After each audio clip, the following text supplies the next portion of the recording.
Magandang araw sa lahat ng mga manonood, lalo na sa mga magulang at mga mag-aaral na kasama natin sa oras na ito.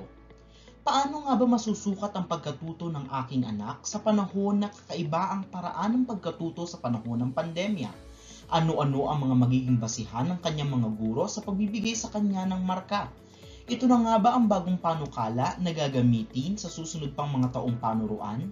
Ilan lamang yan sa mga katanungan na bibigyan natin ng kasagutan sa presentasyong ito tungkol sa Interim Guidelines for Assessment and Grading in light of the Basic Education Learning Continuity Plan o DEPED Order No. 31 Series of 2020.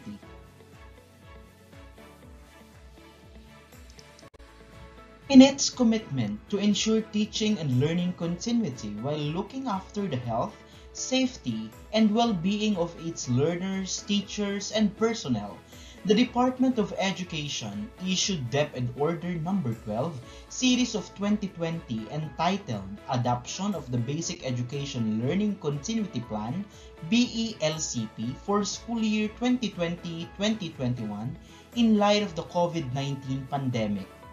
To supplement the said order, the DEPED issues the Interim Policy Guidelines for Assessment and Grading in light of the Basic Education Learning Continuity Plan to provide guidance on the assessment of student learning and on the grading scheme to be adopted this school year.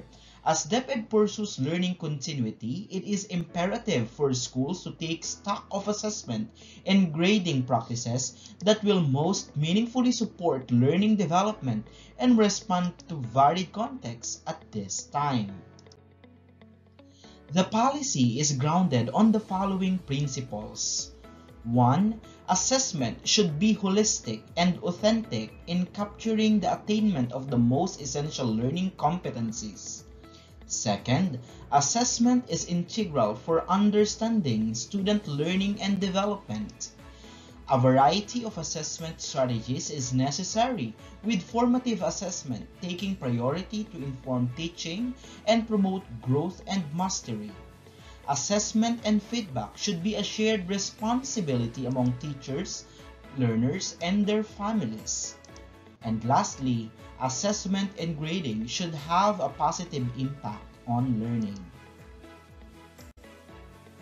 This policy shall be implemented in all public elementary and secondary schools nationwide for school year 2020-2021, while DEPED Order No. 8 Series 2015 titled Policy Guidelines on Classroom Assessment for the K-12 Basic Education Curriculum is still in effect.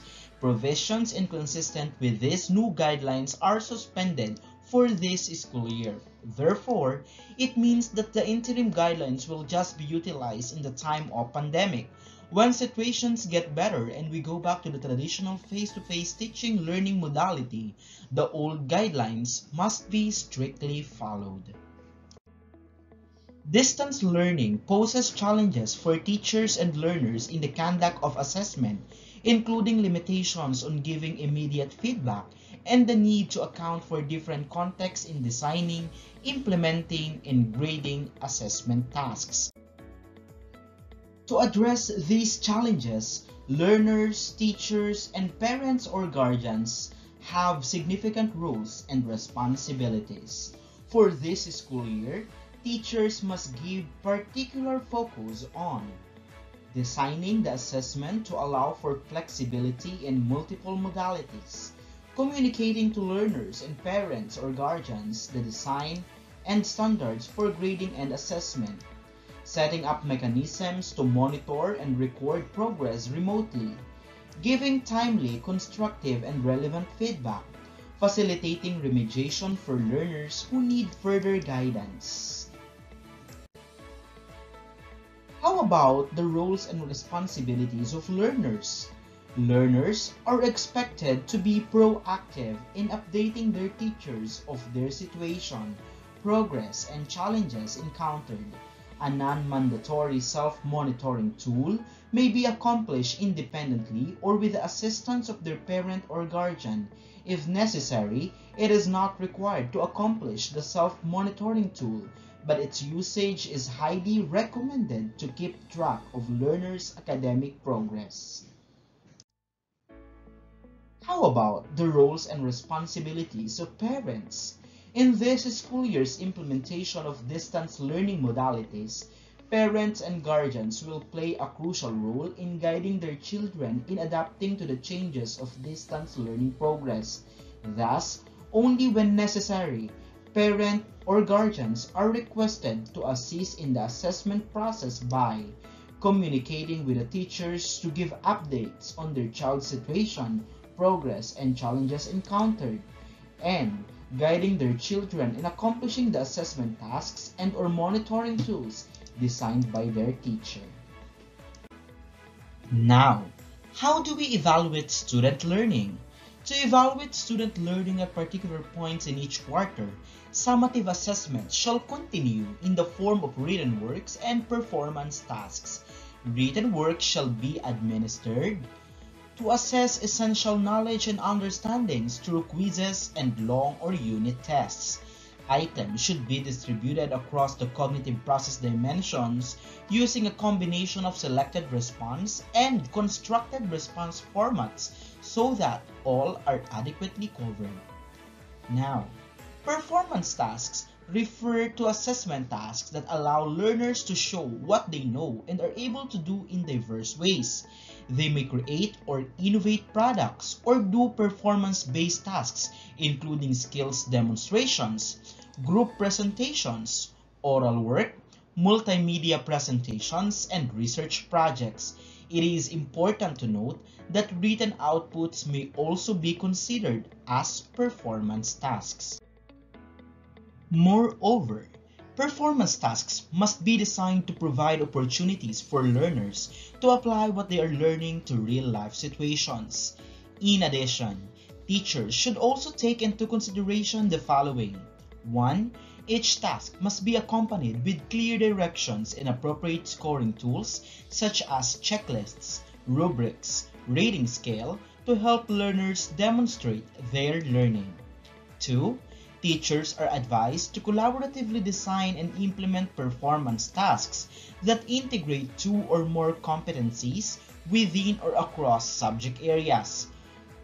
Third, complex tasks may be broken down into shorter tasks to be completed over longer periods of time.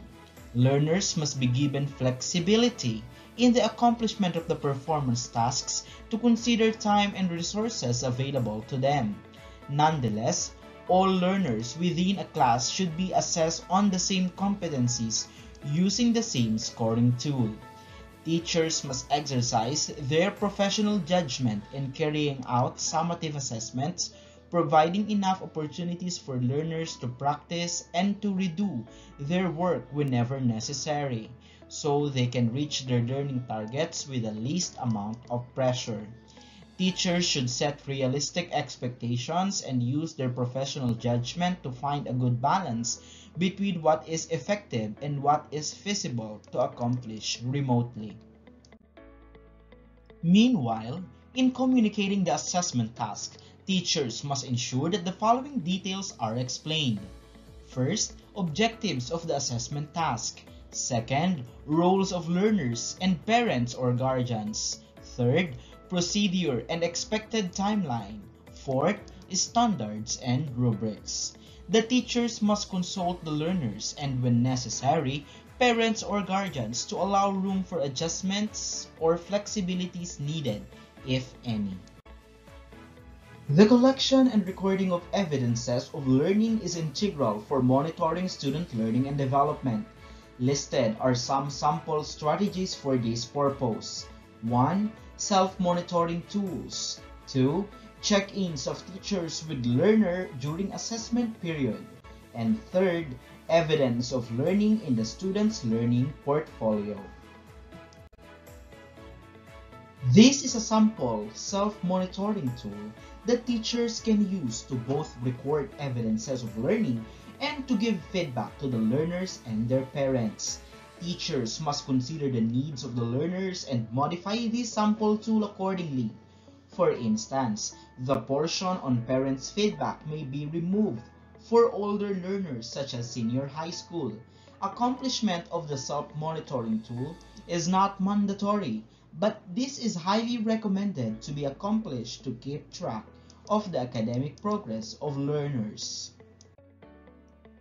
To benefit student learning, both formative and summative assessment must be accompanied with timely, constructive, and meaningful feedback based on the learner's record of progress.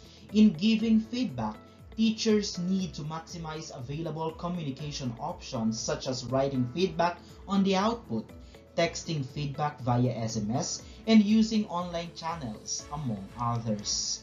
Consistent with DEPED Order Number 8 Series of 2015, teachers should ensure that learners receive remediation when they earn raw scores which are consistently below expectation in summative assessments by the 5th week of any quarter. This will prevent a student from failing in any learning area at the end of the year. In DEPED Order Number 8 Series 2015, quarterly examinations were given a weight of 20%. Ngunit sa kasalukuyan, wala munang quarterly examinations kung kaya ang 20% na weight nito sa dating guideline ay equally divided sa written works at performance tasks. Pansinin ninyo ang weight distribution of the summative assessment components per learning area for grades 1 to 10. Para sa languages katulad ng English at Filipino, araling panlipunan at edukasyon sa pagpapakatao, mayroon itong 40% sa written works habang 60% naman sa performance tasks. Samantala, sa mga asignaturang agham at mathematics, meron naman tayong 50% sa written works at 50% din sa performance tasks. At sa MAPE at TNE, mayroon naman tayong 30% lamang sa written works habang 70% naman ang performance tasks. Itong grading system na ito ang susundin natin sa kasalukuyang taong panuruan. Samantala, naririto naman ang weight distribution of the summative assessment components para sa ating mga grade 11 at grade 12. Kung ang inyong mga anak ay nasa senior high school, sa kanilang core subject meron silang 40% sa written work, samantalang 60% naman sa performance task. Para naman sa mga academic tracks, all other subjects 40% din at meron din itong 60% sa performance task. Kung ang pag-uusapan naman ay ang work immersion, research, exhibit, or performance, meron silang 50% sa written works at 50% din sa performance task. Para naman sa ating mga tech voc, all other subjects ay meron tayong 30% na written works at 70% na performance tasks. At iyan ang mga mahalagang paunawa at paalala sa ating lahat tungkol sa pagsukat ng pagkatuto ng ating mga mag-aaral. Ating pakatandaan na hindi nasa iisang kamay lamang nakasalalay ang tagumpay ng ating taong panuruan. Tayong lahat ay may mahalagang ambag at responsibilidad para sa katuparan ng ating mga mithiin sa bata, sa bayan at sa kinabukasan. Tayo para sa edukasyon, sulong, edukalidad sa CALAMBA City Science Integrated School, isang pamilya tayo, numero 1 tayo.